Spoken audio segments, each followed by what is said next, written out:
আসসালামু আলাইকুম। আমি মোহাম্মদ নাসির উদ্দিন। আমার পিছনের ভিডিও পিছনের ব্যাকগ্রাউন্ড স্ক্রিনটি দেখেই হয়তো আপনারা বুঝতে পারছেন আজকের ভিডিওটি কী নিয়ে হতে যাচ্ছে। আমরা যারা বিভিন্ন ডিসিপ্লিন থেকে, যেমন কারিগরি বা এসএসসি ভোকেশনাল থেকে, অথবা মাদ্রাসা এডুকেশন থেকে, অথবা জেনারেল এডুকেশন, সেটা হতে পারে সায়েন্স, আর্টস অথবা কমার্স, সেখান থেকে আমরা যখন এসে ডিপ্লোমা ইঞ্জিনিয়ারিং এডুকেশনে অ্যাডমিশন নিয়েছি, অর্থাৎ ফার্স্ট সেমিস্টারে আছি, কোভিড-19 সিচুয়েশনের জন্য এখনও ক্লাস শুরু হয়নি বা ক্লাস শুরু করতে পারেনি, কিন্তু ইতিমধ্যে কারিগরি শিক্ষা বোর্ডের একটি নির্দেশনা আছে জানুয়ারির 3 তারিখ থেকে যেন অনলাইনে ক্লাস শুরু হয়। অনেকগুলো পলিটেকনিক হয়তো বা শুরু করে দিয়েছে।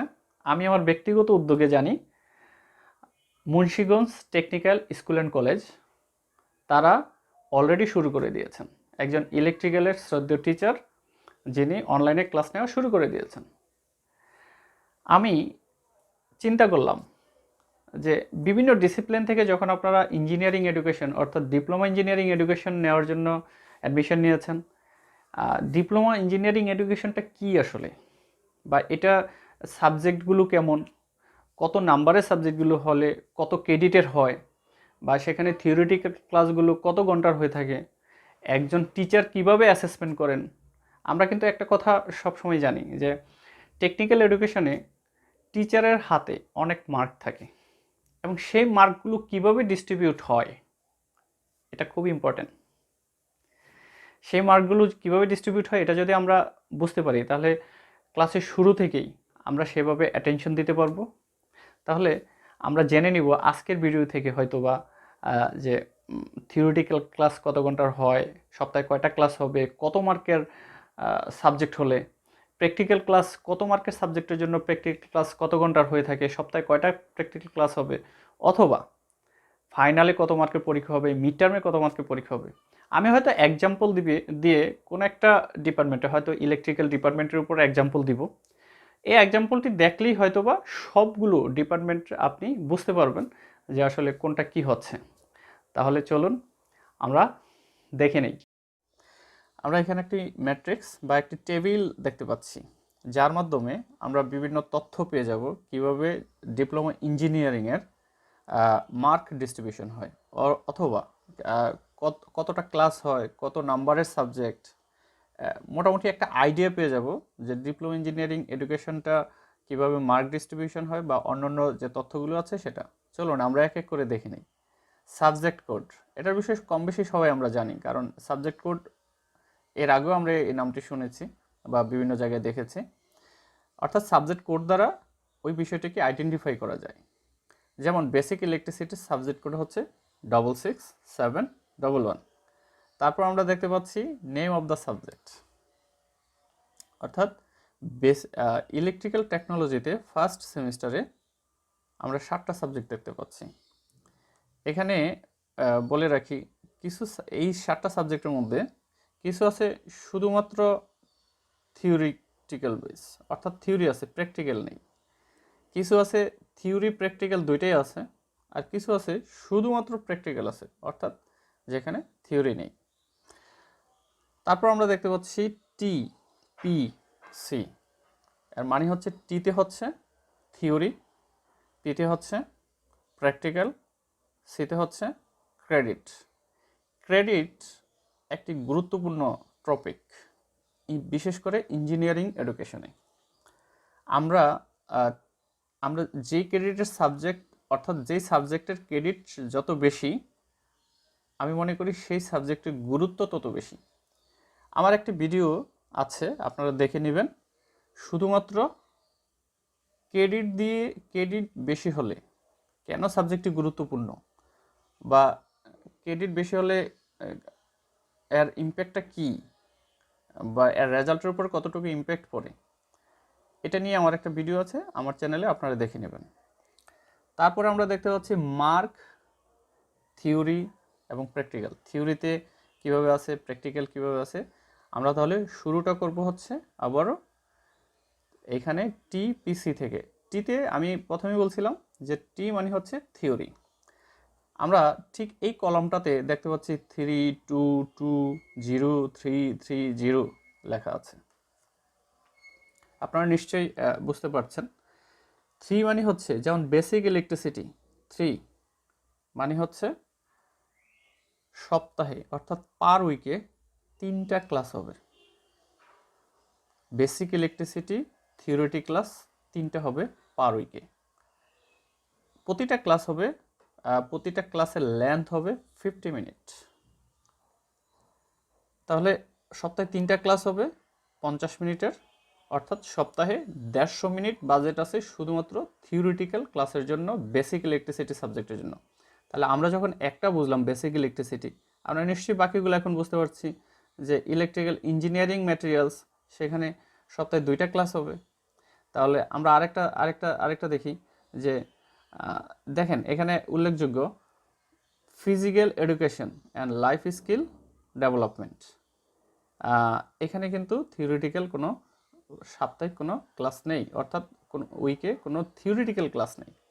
তাহলে এরকম আরেকটা সাবজেক্টও আছে আমরা দেখতে পাচ্ছি ইঞ্জিনিয়ারিং ড্রয়িং, সেখানেও থিওরিটিক্যাল কোনো সাবজেক্ট নেই। আমি প্রথমেই বলছিলাম যে কিছু সাবজেক্ট আছে যেগুলো শুধুমাত্র প্র্যাকটিক্যাল বেজ, অর্থাৎ ডেমনস্ট্রেশন ওরিয়েন্টেড, অর্থাৎ শুধুমাত্র প্র্যাকটিক্যাল হবে, সেখানে থিওরিটিক্যাল ক্লাস নেই।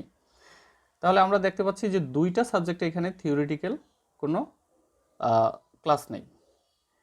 তাহলে টি সম্পর্কে আমরা ক্লিয়ার যে টি মানে হচ্ছে থিওরি, এবং এখানে যে নাম্বারগুলো দেওয়া আছে এই কলামে তার মানে হচ্ছে যে কয়টা ক্লাস আছে পার উইকে। পিতে হচ্ছে প্র্যাকটিক্যাল। বেসিক ইলেকট্রিসিটিতে এই পি এর নিচে যে কলামটা আছে সেখানে আমরা দেখতে পাচ্ছি যে 3 লেখা আছে, অর্থাৎ বেসিক ইলেকট্রিসিটিতে 3 ঘন্টার একটা প্র্যাকটিক্যাল ক্লাস আছে। প্র্যাকটিক্যাল ক্লাস হচ্ছে 3 ঘন্টার পার উইকে, অর্থাৎ পার উইকে একটা ক্লাস হবে 3 ঘন্টার। এখানে একটু বলে রাখি, পার ঘন্টায় এখানে 50 মিনিট করে বাজেট করা হয়, মানে পার ক্লাসে। তাহলে 3টা ক্লাস মিলে 150 মিনিট, এই 150 মিনিটের একটা প্র্যাকটিক্যাল ক্লাস হবে প্রতি সপ্তাহে। তাহলে অন্যান্য সাবজেক্টগুলো যদি আমরা একটু দেখি, ইলেকট্রিক্যাল ইঞ্জিনিয়ারিং ম্যাটেরিয়ালস, এখানে আবার প্র্যাকটিক্যাল নেই, এখানে শুধুমাত্র থিওরি, সপ্তাহে 2টা ক্লাস আছে থিওরি, কিন্তু প্র্যাকটিক্যাল নেই। অন্যান্য বিষয়গুলো যদি অন্যান্য সাবজেক্টগুলো আমরা লক্ষ্য করলে বুঝতে পারবো, যেমন কেমিস্ট্রিতে সেম, যে প্র্যাকটিক্যাল একটা ক্লাস হবে 3 ঘন্টার পার উইকে, অর্থাৎ প্রতি সপ্তাহে একটা ক্লাস হবে 150 মিনিটের। তারপর হচ্ছে সিতে হচ্ছে ক্রেডিট হচ্ছে একটি সাবজেক্ট কত ক্রেডিটের। ক্রেডিট নিয়ে একটু বলি। ক্রেডিট হচ্ছে যে প্রতি 50 মার্কের জন্য 1 ক্রেডিট হয়। যেমন আমরা physical education and life skill development, এই সাবজেক্টটা হোক কত ক্রেডিট, 1 ক্রেডিট। কত মার্ক, 50 মার্ক টোটাল। এটা হচ্ছে মার্ক, একদম ডান পাশের যে কলমটা আছে সেটা হচ্ছে মার্ক, যে 50 মার্ক। এই 50 মার্ক হচ্ছে যেহেতু এটা, তার মানে হচ্ছে 1 ক্রেডিট। এবং এখানে বেসিক ইলেকট্রিসিটি হচ্ছে 4 ক্রেডিটের, যার কারণে এটা 200 মার্ক, অর্থাৎ 200 মার্ক, সেজন্য এটা ক্রেডিট সংখ্যা 4। তাহলে আমরা ক্রেডিট যদি দেখি তাহলে আমরা বুঝতে পারবো যে এটা কত সাবজেক্টের, কত মার্কের সাবজেক্ট, অর্থাৎ কত মার্কের পরীক্ষা হবে, এক্সাম হবে কত মার্কের টোটাল। আমরা ক্রেডিট দেখেও সেটা বুঝতে পারবো। যেমন এটা 3 মানে হচ্ছে এটা 150 মার্ক, অর্থাৎ বেসিক ইলেকট্রনিক্স, এই বেসিক ইলেকট্রনিক্স হচ্ছে টোটাল 150 মার্কের একটা সাবজেক্ট, অর্থাৎ 150 মার্কের পরীক্ষা হবে। তাহলে এর ক্রেডিটের মান হচ্ছে 3। তারপর আমরা দেখতে পাচ্ছি মার্ক। এখানে মার্ক ডিস্ট্রিবিউশনের ক্ষেত্রে থিওরি, প্র্যাকটিক্যাল। আমি এটার সাথে আরেকটা জিনিস অ্যাড করব, সেটা হচ্ছে মিড টার্ম। তো মিড টার্মটা আমি একটু পরে বোঝাচ্ছি। থিওরিতে মার্ক ডিস্ট্রিবিউশনের বেলায় তো থিওরিতে হচ্ছে ফাইনাল এক্সাম, এটা আমি বেসিক ইলেকট্রিসিটি একটা সাবজেক্ট দিয়ে বোঝাচ্ছি। ফাইনাল এক্সাম 90 মার্ক, অর্থাৎ 90 মার্কস। আর এই যে কন্টিনিউয়াস অ্যাসেসমেন্ট, এই কন্টিনিউয়াস অ্যাসেসমেন্টটা খুবই গুরুত্বপূর্ণ। কন্টিনিউয়াস অ্যাসেসমেন্ট হচ্ছে আপনার যে টিচার আপনার ক্লাস নেবে, উনি আপনাকে অ্যাসেস করবেন বিভিন্ন পদ্ধতিতে। উনি আপনাকে অ্যাসেস করবেন, ক্লাস টেস্ট আছে, কুইজ টেস্ট আছে, অ্যাটেন্ডেন্স আছে। যদিও অফ দ্য রেকর্ডে বলে বিহেভিয়ারও কিন্তু এখানে একটা ফ্যাক্টর, যদিও এটাতে বিহেভিয়ারের উপর সরাসরি কোনো মার্ক নেই, কিন্তু আমার মনে হয় যে বিহেভিয়ারও এখানে ইম্প্যাক্ট, অর্থাৎ এখানে বিহেভিয়ারও আপনাকে একটা গুরুত্বপূর্ণ ভূমিকা রাখবে এই মার্কগুলোর ব্যাপারে। কন্টিনিউয়াস অ্যাসেসমেন্টে 60 মার্ক মানে হচ্ছে তাহলে 90 আর 60 হচ্ছে 150 মার্ক। আর বাকি যে প্র্যাকটিক্যাল হচ্ছে কন্টিনিউয়াস অ্যাসেসমেন্টে 25, ফাইনাল অ্যাসেসমেন্টে 25। আমি থিওরিটা আগে একটু বোঝাচ্ছি। এইখানে যে আমরা দেখতে পাচ্ছি 90 মার্ক ফাইনাল এক্সামে, এখানে 90 মার্কস কিন্তু ফাইনাল, অর্থাৎ একটা পরীক্ষা যখন বেসিক ইলেকট্রিসিটি ফাইনাল এক্সাম দিবেন সেমিস্টার ফাইনাল, তখন 90 মার্কের একটা পরীক্ষা হবে। এবং 60 মার্কের যে এখানে আছে কন্টিনিউয়াস অ্যাসেসমেন্ট, এই কন্টিনিউয়াস অ্যাসেসমেন্ট 60 মার্ক এবং 90 মার্ক যদি আমরা যোগ করি তাহলে আসে হচ্ছে 150 মার্ক। মিড টার্মটা দুইভাবে ক্যালকুলেট করা যায়। আমি আপনাকে সহজ নিয়মে বলছি। সহজ নিয়ম হচ্ছে কন্টিনিউয়াস অ্যাসেসমেন্ট যে মার্কটা থাকবে তার 50% হচ্ছে তার 50% হচ্ছে কন্টিনিউয়াস অ্যাসেসমেন্ট যে মার্কটা থাকবে তার 50% হচ্ছে মিড টার্মে থাকবে। তাহলে কন্টিনিউয়াস অ্যাসেসমেন্টে 50% কত হচ্ছে 30। এটা ছাড়াও বেসিক রুল হলো যে থিওরির টোটাল মার্কের 20% হচ্ছে মিড টার্ম হবে। তাহলে 20% কত, যেমন 90 আর 60 মিলে হয় 150, 150-এর 20% কত 30। তাহলে আপনারা দুইভাবে এটা ক্যালকুলেট করতে পারেন। একটা হচ্ছে কন্টিনিউয়াস অ্যাসেসমেন্ট যত মার্ক থাকবে তার 50% হবে মিড টার্ম। তাহলে আমরা মিড টার্ম এই 60 মার্কের যে মিড টার্ম আছে 60 মার্ক, দেখেন এই 60 মার্কই বলা চলে যে একেবারে সরাসরি টিচারের হাতে। কারণ আপনার মিড টার্মে স্যারই খাতা কাটবে, আপনি যাই পান আপনি যেভাবে লিখেন, স্যার যদি ভালো নাম্বার দেয় ভালো, খারাপ নাম্বার দিলে খারাপ, কিচ্ছু করার নেই আপনার। তাহলে এখানে 30 মার্কের পরীক্ষা মিড টার্মে হয়ে যাচ্ছে। আর বাকি যে 30 মার্ক, সেই 30 মার্কের মধ্যে মিড টার্মের আগে 15 মার্ক, মিড টার্মের পরে 15 মার্ক। যেমন মিড টার্মের আগে 15 মার্ক হচ্ছে ক্লাস টেস্ট, কুইজ টেস্ট, হয়তো 2টা ক্লাস টেস্ট 2টা কুইজ টেস্ট নিতে পারে। মিড টার্মের পরে আবার হয়তো 2টা ক্লাস টেস্ট 2টা কুইজ টেস্ট নিতে পারে। এগুলো সব মিলিয়ে হচ্ছে 30 মার্ক। আপনি যখন ফাইনালে একটা রেজাল্ট আউট হবে, দেখেন চিন্তা করেন 60 মার্কের মধ্যে আপনার কিন্তু ভালো একটা মার্ক অ্যাচিভ করার একটা সুযোগ আছে। তাহলে আমরা কিন্তু ক্লিয়ার যে মিড টার্ম হচ্ছে এখানে কন্টিনিউয়াস অ্যাসেসমেন্টের 50% অর্থাৎ 30 মার্ক, আর ফাইনাল এক্সাম হচ্ছে 90 মার্ক, আর ক্লাস টেস্ট, কুইজ টেস্ট এবং অ্যাটেন্ডেন্সের উপরে থাকবে হচ্ছে 30 মার্কস। এ হচ্ছে টোটাল 150 মার্ক। এটা গেল থিওরির উপরে। প্র্যাকটিক্যাল যে 25-50-50 মার্ক আছে এখানে কন্টিনিউয়াস অ্যাসেসমেন্ট এবং ফাইনাল এক্সাম। ফাইনাল এক্সামের মধ্যে হচ্ছে আপনার জব শিট, ওইখানে একটা জব লিখতে দিবে, আর তারপরে জব শিট লিখতে দিবে, তারপর হচ্ছে আপনার ডেমনস্ট্রেশন করতে দিবে। এটা হচ্ছে ফাইনাল এক্সাম, যেটা ডেমনস্ট্রেশন, অর্থাৎ প্র্যাকটিক্যালি ফাইনালি আপনার কাছ থেকে যে এক্সামটা নেবে সেটার উপরে 25 মার্ক থাকবে। আর এই যে কন্টিনিউয়াস অ্যাসেসমেন্ট মানে হচ্ছে স্যার যে প্র্যাকটিক্যাল ক্লাসগুলো করাবেন, সেখানে কুইজ টেস্ট নেবেন, সেখানে হঠাৎ করে কোনো একটা জব করতে দিবেন, মানে এভাবে স্যার যে অ্যাসেসমেন্টগুলো করবেন, এবং অ্যাটেন্ডেন্স। তবে এখানে অ্যাটেন্ডেন্সটা অনেক গুরুত্বপূর্ণ। অ্যাটেন্ডেন্স এগুলো মিলে স্যার 25 মার্কস দেবেন। তাহলে এখানে হচ্ছে টোটাল 50 মার্ক।